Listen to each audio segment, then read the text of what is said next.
Taste the Daily. முதலமைச்சர் மு க ஸ்டாலின் டெல்லி சென்றிருக்கிறார். அங்கிருந்த செய்தியாளர் சந்திப்பை பார்க்கலாம். தேவையும் இல்லை. கடந்த டிசம்பர் 4ஆம் தேதி அன்று புயலும் அதன் காரணமாக கடுமையான மழையும் ஒரு நாள் முழுக்க பெய்தது. அதற்கு முன்பே தமிழ்நாடு அரசால் எடுக்கப்பட்ட முன்னெச்சரிக்கை நடவடிக்கைகள் காரணமாக பெருமளவில் சேதம் தவிர்க்கப்பட்டது. மக்கள் பேராபத்திலிருந்து காக்கப்பட்டார்கள். இதனை ஒன்றிய அரசின் சார்பில் அங்கு வந்த குழுவும் மாநில அரசுக்கு பாராட்டுதல்களை தெரிவித்திருக்கிறது. மழை நின்றதும் உடனடியாக நிவாரணப் பணிகளை நாங்கள் தொடங்கிவிட்டோம். மறுநாளே போக்குவரத்து சீர் செய்யப்பட்டது. 95 விழுக்காடு மின் இணைப்பானது 3 நாட்களுக்குள் சரி செய்யப்பட்டது. புறநகரில் ஒரு சில பகுதிகள் நீங்களாக 4-5 நாட்களுக்குள் மற்ற அனைத்து பகுதிகளும் இயல்பு வாழ்க்கைக்கு திரும்பிவிட்டன. தண்ணீரில் மூழ்கியிருந்த பகுதி மக்களுக்கு தேவையான பொருட்களை கொடுத்தோம். அவர்களையும் பாதுகாப்பான பகுதிக்கு அழைத்து வந்து அமர்த்தினோம். நானே பல்வேறு பகுதிகளுக்கு சென்றிருந்தேன். 20 அமைச்சர்கள், 50 IAS IPS அதிகாரிகள், 20,000த்திற்கும் மேற்பட்ட ஊழியர்கள் களத்தில் இருந்தார்கள். அது மட்டுமில்லாமல் வெளி மாவட்டங்களிலிருந்து ஊழியர்கள் அழைத்து வரப்பட்டு நிவாரணப் பணிகளில் ஈடுபடுத்தப்பட்டார்கள். புயலுக்கு முன்பும் புயலின் பிறகும் அரசு எடுத்த நடவடிக்கை காரணமாகத்தான் பாதிப்பு குறைந்தது. உடனடியாக ஒன்றிய பாதுகாப்புத்துறை அமைச்சர் மாண்புமிகு ராஜ்நாத் சிங் அவர்கள் வருகை தந்தார்கள். பல்வேறு இடங்களை அவரை பார்வையிட்டார்கள். தலைமைச் செயலகத்தில் ஒன்றிய அமைச்சர் அவர்கள் என்னை சந்தித்தார்கள். வெள்ள சேதங்களை சரி செய்ய முதல் கட்டமாக 5050 கோடி ரூபாய் தேவை என்று சொன்னேன். இது தொடர்பாக இந்திய பிரதமர் மாண்புமிகு நரேந்திர மோடி அவர்களுக்கு கடிதம் எழுதினேன். எனது கடிதத்தை திமுக நாடாளுமன்ற குழு தலைவர் TR பாலு அவர்கள் நேரடியாக கொண்டு போய் பிரதமரிடத்திலே கொடுத்தார்கள். ஒன்றிய அரசு இந்த ஆண்டு வழக்கமாக வழங்கப்பட வேண்டிய 450 கோடியை வழங்கியிருக்கிறது. இது பெரும் பேரிடர் என்பதால் கூடுதல் நிதியை கோரியுள்ளோம். ஒன்றிய அரசால் அனுப்பி வைக்கப்பட்ட குழு தமிழ்நாட்டில் 3 நாட்கள் தங்கி பல்வேறு இடங்களை பார்வையிட்டது. இறுதியாக கோட்டை வந்து என்னை சந்தித்தார்கள். முழுமையான சேதங்களை கணக்கிட்டு தற்காலிக நிவாரணத் தொகையாக 7033 கோடியும் நிரந்தர தீர்வு பணிகளுக்காக 12,659 கோடியும் வழங்க வேண்டும் என்று கோரிக்கை வைத்துள்ளேன்.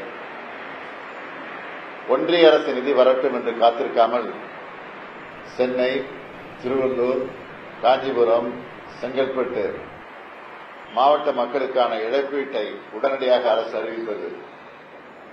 6000 ரூபாய் வழங்கப்படும் என்று அறிவித்திருக்கிறோம். கடந்த 17ஆம் தேதி அன்று சென்னை வேளச்சேரி பகுதியில் நானே பங்கேற்று இத்தொகையை வழங்கியிருக்கிறேன்.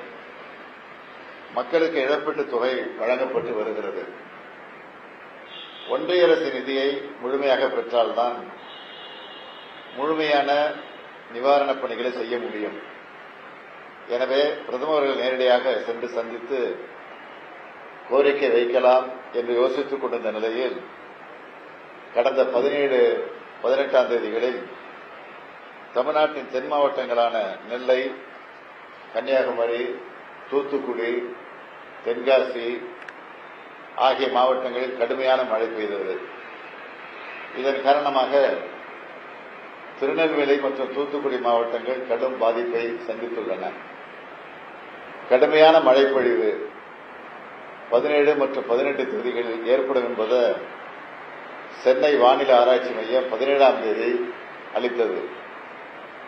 வானிலை ஆராய்ச்சி மையம் குறிப்பிட்ட மழை அளவுக்கு பல மடங்கு அதிகமாக மழைப்பொழிவு இம்மாவட்டங்களில் வரலாற்றில் இதுவரை பதியப்படாத அளவுக்கு ஏற்பட்டது. எடுத்துக்காட்டாக காயல்பட்டினத்தில் 94 சென்டிமீட்டர் மழை, அப்பகுதியே வெள்ளக்காடானது. ஓராண்டில் பெய்ய வேண்டிய மழை ஒரே நாளில் கொட்டி தீர்த்ததை நீங்கள் எல்லாம் அறிவீர்கள். வானிலை ஆய்வு மையத்தின் எச்சரிக்கை நமக்கு சற்றே தாமதமாக கிடைத்தாலும் அதில் அளித்துள்ள அளவை விட அதிகமாக மழைப்பொழிவு ஏற்பட்ட சூழ்நிலையிலும் தமிழ்நாடு அரசு முன்கூட்டியே பல்வேறு முன்னெச்சரிக்கை நடவடிக்கை எடுத்திருந்தது என்பதை இங்கே நான் சுட்டிக்காட்ட விரும்புகிறேன். மழைப்பொழிவு கடுமையாக உடனே 8 அமைச்சர்கள், 10 இந்திய ஆட்சிப்பணி அலுவலர்கள் அங்கே மீட்பு மற்றும் நிவாரணப் பணிகளுக்கு அனுப்பி வைக்கப்பட்டனர். மாவட்ட வாரியாக இந்திய காவல்பணி அதிகாரிகள் மீட்பு மற்றும் கண்காணிப்பு பணிகளில் நியமிக்கப்பட்டார்கள். அருகில் உள்ள மாவட்டங்களில் தமிழ்நாடு தீயணைப்பு மற்றும் மீட்பு பணித்துறையினர் வீரர்கள், படகுகள், உபகரணங்கள், 375 வீரர்கள் கொண்ட தமிழ்நாடு பேரிடர் மீட்பு படையினர் 15 குழுக்கள், 275 வீரர்கள் கொண்ட தேசிய பேரிடர் மீட்பு படையினர் 10 குழுக்கள் களத்தில் நிவாரணப் பணிகளில் ஈடுபட்டு வருகிறார்கள். கூடுதலாக மீட்பு பணிகளை விரைவுபடுத்த தமிழ்நாடு பேரிடர் மீட்பு படையில் பயிற்சி பெற்ற 230 பேர் ஈடுபடுத்தப்பட்டுள்ளார்கள். இது மட்டுமின்றி நமது ராணுவ வீரர்கள் 168 பேர் மீட்பு மற்றும் நிவாரணப் பணிகளில் ஈடுபடுத்தப்பட உள்ளனர். முன்னெச்சரிக்கை நடவடிக்கையாக இதுவரை 12,653 பேர் மீட்கப்பட்டு 141 நிவாரண முகாம்களில் தங்க வைக்கப்பட்டு உணவு, குடிநீர், மருத்துவ வசதி உள்ளிட்ட அடிப்படை வசதிகள் அளிக்கப்பட்டு வருகிறது. வெள்ள நீர் சூழ்ந்த பகுதியில் உள்ள மக்களுக்கு ஹெலிகாப்டர் மூலம் உணவு வழங்கப்பட்டு வருகிறது. இந்த பெருமழையினையும் அதனால் ஏற்பட்டுள்ள பாதிப்புகளையும் நடைபெறும் மீட்பு நிவாரணப் பணிகளில் நானும் தலைமைச் செயலாளர் அவர்களும் பலமுறை சம்பந்தப்பட்ட மாவட்ட ஆட்சியர்களுடன் காணொலி வாயிலாகவும் தொலைபேசி வாயிலாகவும் அவ்வப்போது கண்காணித்து வருகிறோம். 19ஆம் தேதியான இன்றும் இந்த 4 மாவட்டங்களுக்கும் சிவப்பு எச்சரிக்கை வானிலை ஆய்வு மையம் விடுத்துள்ளது. தமிழ்நாடு அரசை பொறுத்தமட்டில் சென்னை, காஞ்சிபுரம், செங்கல்பட்டு, திருவள்ளூரில் எந்த வகையில் செயல்பட்டு மக்களை காப்போமோ அதேபோல் நெல்லை, கன்னியாகுமரி, தூத்துக்குடி, தென்காசி மாவட்ட மக்களை காக்கும் பணியில் இறங்கி தீவிரமாக செயல்பட்டு வருகிறோம். அரசு இயந்திரம் முழுமையாக அந்த மாவட்டங்களில் மையம் கொண்டுள்ளது. இந்த பாதிப்புகளுக்கு உள்ளான மாவட்ட மக்களுக்கான நிவாரணத்தையும் தமிழ்நாடு அரசு செய்தாக வேண்டும். ஆகவே முதலில் சென்னை பெருவெள்ளத்திற்காக வைக்கப்பட்ட கோரிக்கையுடன் தென் மாவட்ட வெள்ள சேதங்களை இணைத்து கோரிக்கை வைப்பதற்காக பிரதமர் அவரிடத்தில் நேரம் கேட்டிருந்தேன். இன்று இரவு 10:30 மணிக்கு நேரம் ஒதுக்கியுள்ளார்கள். தமிழ்நாட்டின் கோரிக்கைகளை முழுமையாக பிரதமர் அவர்களிடம் நேரில் நான் வழங்கப் போகிறேன். இந்த 4 மாவட்டங்களில் வரலாறு காணாத மழையால் பாதிக்கப்பட்ட மக்களை மீட்டு அவர்களது வாழ்வாதாரங்களை திரும்ப உருவாக்க உடனடி நிவாரணமாக தேசிய பேரிடர் நிவாரண நிதி வழங்கிட மாண்புமிகு இந்திய பிரதமர் அவர்களும் கோர இருக்கிறேன். அதேபோல தமிழ்நாட்டில் ஏற்கனவே சென்னை உள்ளிட்ட 4 மாவட்டங்களில் இம்மாத துவக்கத்தில் ஏற்பட்ட மிக்ஜாம் புயல் காரணமாக ஏற்பட்ட அதிகனமழை வெள்ளப்பெருக்கினால் கடும் பாதிப்புகளை சந்தித்தோம். இவ்வாறு அடுத்தடுத்து 2 பேரிடர்களை தமிழ்நாடு சந்தித்துள்ள நிலையில் இவற்றை எதிர்கொள்ள தேவையான அனைத்து உதவிகளையும் ஒன்றிய அரசு வழங்குமாறு மாண்புமிகு பிரதமரிடம் வலியுறுத்த இருக்கிறேன்.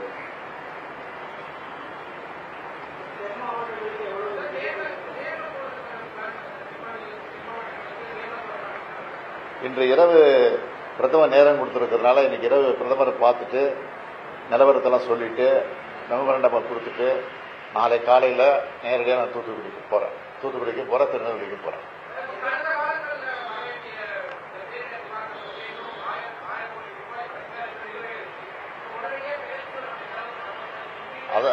அதை கிடைக்கும்னு நம்பிக்கையோடு தான் இருக்கிறோம். ஏற்கனவே ராஜ்நாத் சிங் ஒன்றிய அமைச்சர் வந்தப்போ சொல்லியிருக்கிறோம், பிரதமருக்கு கடிதம் கொடுத்திருக்கிறோம்.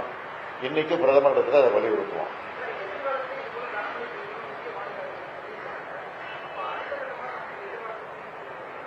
அதற்கு ஏற்கனவே பல திட்டங்களை தீட்டி செஞ்சுக்கிட்டு தான் இருக்கிறோம். இது கிட்டத்தட்ட 47 வருஷமா வராத மழை, 60 ஆண்டு காலமா சந்திக்காத மழை தென்பகுதியில் இது பெய்திருக்கு. அதனால இது எதிர்பாராதது. இருந்தாலும் இதுக்காக முன்கூட்டியே என்னென்ன செய்யணுமோ அதெல்லாம் நிச்சயமா அரசு செய்யும்.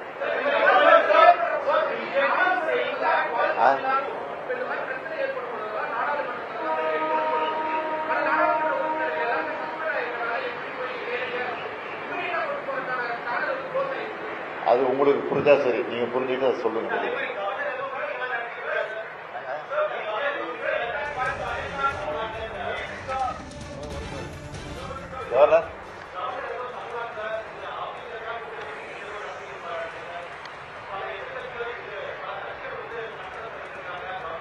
கொரோனா போன்ற பேரிடெல்லாம் ஏற்பட்டப்போ மாண்புமிகு பிரதமர் தான் ஆலோசனை கூட்டங்களை இன்ஸ்ட்ரக்ஷன் கொடுத்துருந்தாங்க. அப்போ குடியரசுத் தலைவர் ஏதாவது செஞ்சிருந்தா என்ன ரியாக்ஷன், அதே ரியாக்ஷன் தான் இப்போ.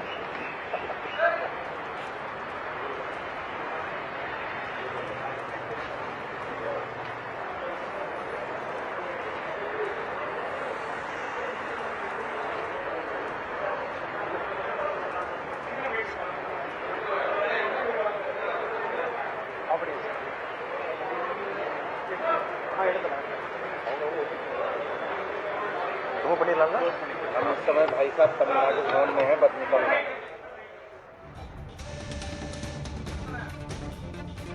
டெல்லியில் முதலமைச்சர் மு.க.ஸ்டாலின் செய்தியாளர்களை சந்தித்தார். அப்போது சென்னையில் மழை வெள்ளத்தின் போது எடுக்கப்பட்ட மீட்புப் பணிகள் நடவடிக்கைகள் குறித்தும், தற்போது தென் மாவட்டங்களில் நடைபெற்று வரும் மீட்புப் பணிகள் குறித்தும், பாதிப்புகள் குறித்தும் பேசியிருந்தார். நாளைய தினம் நெல்லை, தூத்துக்குடி மாவட்டங்களுக்கு சென்று வெள்ள பாதிப்புகளை நேரடியாக பார்வையிட இருப்பதாகவும் தெரிவித்திருக்கிறார். விவரங்களை பின்னர் வரும் செய்தி தொகுப்பில் முழுமையாக பார்க்கலாம்.